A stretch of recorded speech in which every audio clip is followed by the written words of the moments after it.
선대위 출범을 앞두고 인적 구성에 진통을 겪고 있는 국민의힘이 막판 조율에 나섰습니다. 과연 이 갈등을 봉합하고 선대위에 닻을 올릴 수 있을지 관심이 모아지고 있는데요.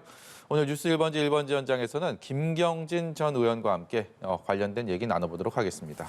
안녕하세요. 안녕하십니까.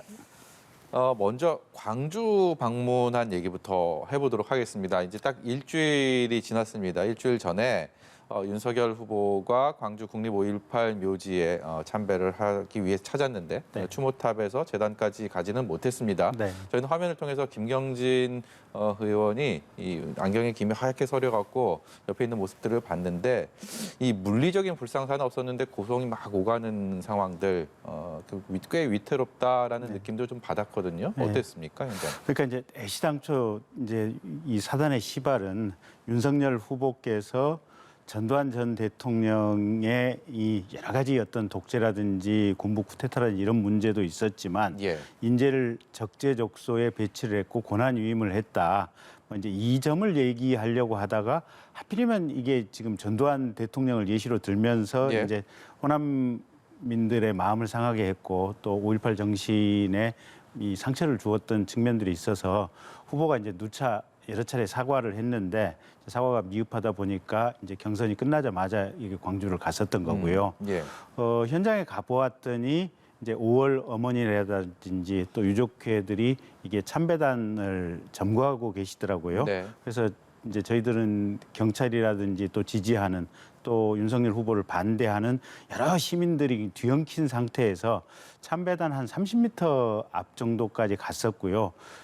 참배단에 앉아 계시는 5월 어머님들이 이제 계시기 때문에 어떻게 할 방법이 없어서 네. 30m 전에서 그냥 현장에서 그 약식 참배를 드리고 왔었습니다. 그리고 이 자리를 빌어서 다시 한번 광주 시민들께 또 국민들께 후보의 부적절한 발언 때문에 좀 송구스럽다, 죄송하다라는 말씀 드리겠고요. 그나마 그날 그게 가능했던 것은 5월 어머니들이 30m 앞까지는 올 수 있게 사실은 그냥 묵인을 해주신 것 때문에 가능했다라고 보고 있고, 그래서 실은 이제 반대 의사를 피력하시기는 했지만 예. 5월 어머님들이라든지 현장에 계셨던 5월 유가족들께도 죄송하다는 말씀과 함께 또 그냥 감사하다. 그런 어떤 약식 참배라도 가능할 수 있는 상황을 만들어 주어서 감사하다 이런 말씀 드리겠습니다. 저는 약식 참배를 하고 돌아서면서 공개되지 않은 후보와 그리고 수행 인사들 간에 네. 어떤 얘기들 좀 나눈 게 있을까요? 그 워낙 정신이 없고 이제 고성이 오가가지고 예. 사실은 거의 이제 현장에서 특별히 얘기를 나눌 상황은 아니었던 상황이고요. 예. 이제 후보께서 이제 끝나고 나와서 기자들 백브리핑을 하면서 이제 기자들 질문을 했었는데 네. 여러분 앞으로도 찾아오겠다. 그리고 광주 시민에게 이게 마음의 부채가 있다. 그다음에 헌법 개정하게 되면 헌법 전문에 반드시 집어넣도록 하겠다. 그다음에 5.18을 폄훼하시는 분들이 있다면 그런 분들은 앞으로 정치적으로 이게 반드시 징벌이 있을 수 있도록 하겠다. 이런 말씀을 하셔서 그 말 안에 어떻게 보면 광주 시민들에게 대한 그 모든 마음이 다 함축되어 있는 것으로 보여집니다. 이것은 정말 미공개 일화인데 저희는 김경진 전 의원을 좀 먼저 모시고 싶었는데 네. 갑작스럽게 이 광주 방문이 성사가 되면서 거기 수행을 하게 되면서 앞서서 못 모신 저희가 그런 네. 상황이 있었습니다. 그렇기 때문에 이 광주 방문을 준비하는 과정에서 김경진 의원이 또 광주에서 국회의원을 지내셨고 하기 네. 때문에 여러 가지 조언도 하셨을 것 같고요. 전략적으로나 아니면 가서 태도나 언행에 어떤 부분에 좀 중점을 두자 이런 얘기들 충분히 했을 것 같은데 어땠습니까? 충분히 그 논의하는 과정들이 좀 어땠고 실제로 이런 상황들 예상하셨는지도 궁금합니다. 그러니까 사실 가장 이제 좀 가슴 아팠던 대목이 후보께서 이제 실언을 하셨고 사과를 했고 그리고 이제 당내 이제 TV 토론 경선 과정에서 TV 토론이 끝나자마자 사실은 광주를 가실 생각이었거든요. 경선 예. 관련된 여론조사나 당원 투표하기 이전에 원래 그렇게 이제 머릿속에 이제 계획을 이렇게 잡고 있었는데 이용섭 광주시장이나 또 광주에 있는 여러 시민 사회단체에서 이게 경선 때 보수 세력을 결집시키기 위해서 일부러 계란 맞고 물병 맞으려고 오는 것이 아니냐 이제 이런 말씀을 하셔서 저희들 입장에서는 진심은 그게 아닌데 이게 참 이럴 수도 없고 저럴 수도 없는 또 하루빨리 가서 내려가서 사과를 하고 싶었는데 또 그 얘기를 듣자니 또 자기적인 연출이라고 하는 비난이 또 나올 것 같아서 예. 사실은 경선 기간 끝나고 이제 이렇게 내려가게 됐었던 거거든요. 그래서 그 어떤 내려가는 시점과 관련된 의사결정이 내부적으로 제일 진통이었습니다.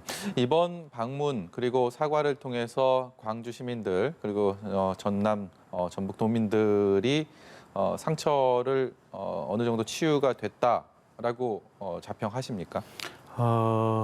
이제 이게 워낙 이제 군인이라고 하는 것은 국민을 보호하기 위해서 존재하는 이제 것 아니겠습니까? 근데 세상에 대한민국의 국군이 이게 광주 시민들을 이렇게 폭도로 몰아서 학살을 해버렸으니까 이 상처는 사실은 영원히 잊혀질 수 없는 거고요.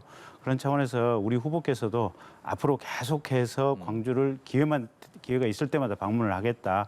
그리고 광주의 마음은 계속해서 함께 하도록 하겠다. 이렇게 얘기를 하고 있으니 이번 한 번의 방문으로 이 치유가 됐다고 저희는 절대 생각지 않습니다. 네. 그래서 앞으로 본선거 기간에서 또 만약에 이제 윤석열 후보가 윤석열 대통령이 된다고 하면 그 대통령직을 수행하는 기간에도 자주 방문하고 예. 자주 의견을 듣는 기회를 가질 생각입니다. 예, 주제 좀 넘겨보겠습니다. 이 경선 과정에서 윤석열 후보 캠프에서 대외협력 특보로 활동을 하셨습니다.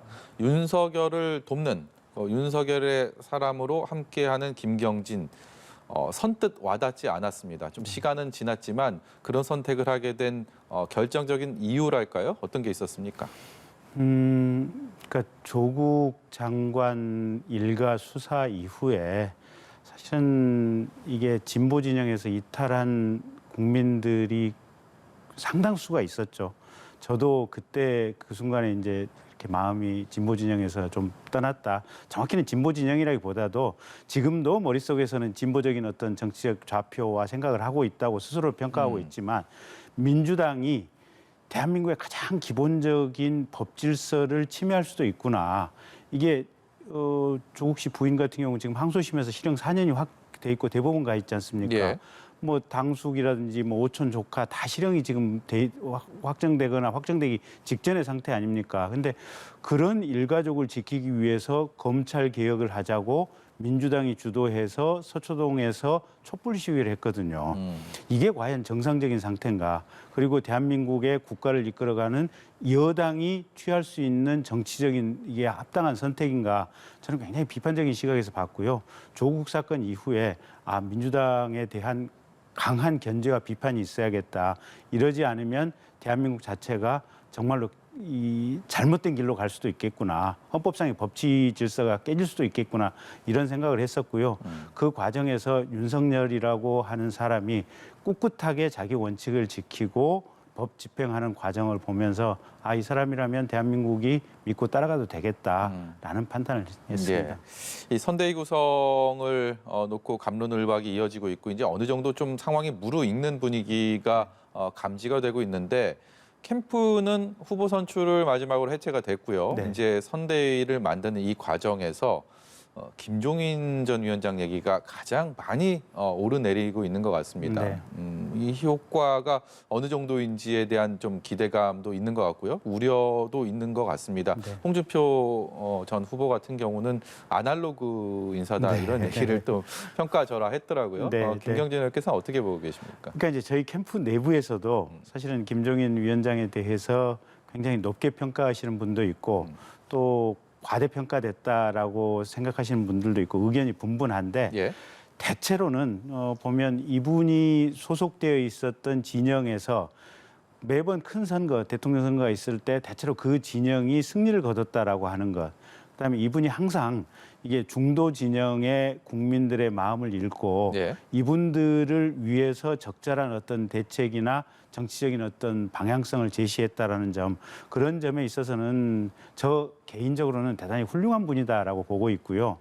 물론 이제 아날로그다라는 비판이 있을 수도 있겠지만 긴 시간 동안 어떤 정치적인 철학을 숙성시키고 또 본인이 이만큼 뭐랄까 경륜을 가지신 분 찾기 어렵다라고 네. 지금 저는 판단하고 있어서 김종인 비대위원장께서 이제 앞으로 구성될 선대 보내서 정말 핵심되는 역할, 총괄 지휘를 해주시는 역할을 하게 된다면 저희로서는 정말 큰 힘을 얻는 것이 아닌가 그렇게 보고 있습니다. 김한길 전 민주당 대표의 영입도 뭐 가시권에 들었다라는 얘기들 많이 하는데요. 네. 이 부분은 얼마나 기대를 할 수가 있을까요?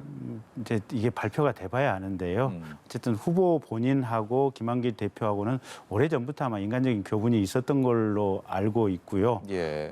이제 본 후보 선출되고 나서 아마 김한길 대표가 이제 최근에 결단을 내렸다고 저는 이제 알고 있는데 이제 두고 봐야 되겠습니다. 마지막 순간까지. 근데 예. 어쨌든 윤석열 후보 진영에는 이게 진보 민주당에서 이탈했던 정치 세력들, 그다음에 중도 지향의 정치 세력들이 다 모이고 있다. 그래서 사람들 또 정치인들이 윤석열 주변으로 이게 그냥 구름처럼 모이고 있다. 이거는 사실은 국가 통합을 위한 어떤 이 역할을 윤석열 후보가 후보 단계에서부터 굉장히 잘 수행하고 있는 것이 아니냐. 지금 이렇게 보고 있어서 김한길 전 대표께서 반드시 와주시길 기대하고 예. 와주실 거로 알고 있습니다.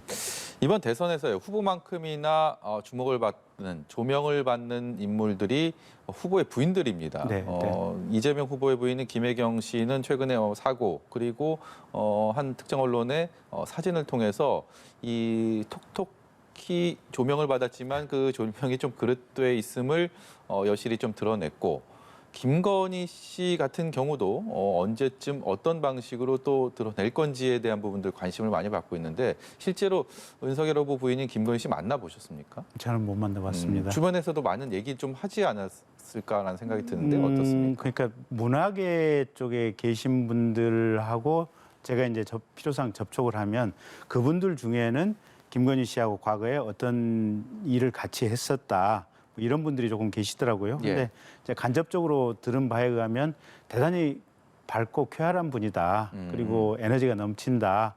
이제 이런 얘기를 들었고요. 그 후보가 얼마 전에 이제 모 언론 인터뷰에서 적절한 시기가 되면 김건희 씨가 나와서 대통령 후보자의 배우자로서 필요한 역할을 하게 될 것이다. 지금 이렇게 발언을 했기 때문에 예. 후보 말씀이기 때문에 아마 김건희 씨도 조만간 공식 석상에 등장하지 않을까 싶고요. 근데 저는 개인적으로 2017년 대선 때 지금 영부인이신 김정숙 여사께서 예. 그때 한 4, 5개월 정도를 호남 지역에서 그때 호남 지역이 이제 국민의당 어떤 붐이 불면서 그랬었죠. 사실은 민주당이 굉장히 정치적으로 볼모 지역이었거든요. 네. 지금은 이제 민주당의 핵심 거점으로 바뀌어 있지만 그러다 보니까 민주당이 이제 호남을 탈환하기 위한 이제 가장 중요한 방법론으로 김정숙 여사를 언론에 노출시키지 않고 사실은 목욕탕 가서 어머님들 등도 밀어드리고 또 어디 경로당 가서 이게 김장하실 때 김장 봉사도 하고 정말 자신을 안 드러내고 묵묵히 4, 5개월 이상을 그냥 봉사를 했거든요. 네. 근데 끝나고 나서 보면 그분이 문재인 씨 부인이었어. 뭐 이렇게 했던 게 예. 사실은 그게 나중에 호남 지역이 민주당 쪽으로 가게 되는 가장 큰 요인 중에 하나였다고 사후적으로 지금 분석을 하고 있는데 저도 이제 내부적으로는 김건희 여사께서 이제 언론에 등장해야 될 필수적인 상황에서는 등장을 하셔야겠지만 네. 그냥 좀 물밑에 자맹해서 김정숙 여사처럼 이렇게 봉사 그리고 이게 가장 좋은 어떤 방법이 아닐까 개인적으로 그렇게 생각을 예. 해봅니다. 시간이 거의 다 됐는데요. 저희 30초만 네. 하나 더 여쭤보도록 하겠습니다. 윤석열 후보 측에서 고발 사주 관련된 이 공수처 수사가 편향됐다라는 의견서를 어제 냈습니다. 네. 검사 출신이시잖아요. 현재 그 공수처 수사 어떻게 평가하십니까? 사실 당연히 편향돼 있죠. 그러니까 지난번에 그 체포영장 청구했다가 기각이 되니까 구속영장을 청구했잖아요. 근데 이 구속영장 청구 자체가 잘못됐다고 오죽했으면 대한변호사협회에서 성명서까지 내지 않았겠습니까? 그러니까 이런 상황에서 본다면 공수처 수사가 절차적으로 지금 대단히 무리한 방식으로 진행이 되고 있고 한쪽 편을 들기 위한 또는 대선에 개입하려고 하는 의도도 엿보이는 이런 편파적인 수사다 이렇게 판단하고 있습니다. 예, 여기까지 듣도록 하겠습니다. 오늘 말씀 고맙습니다. 고맙습니다.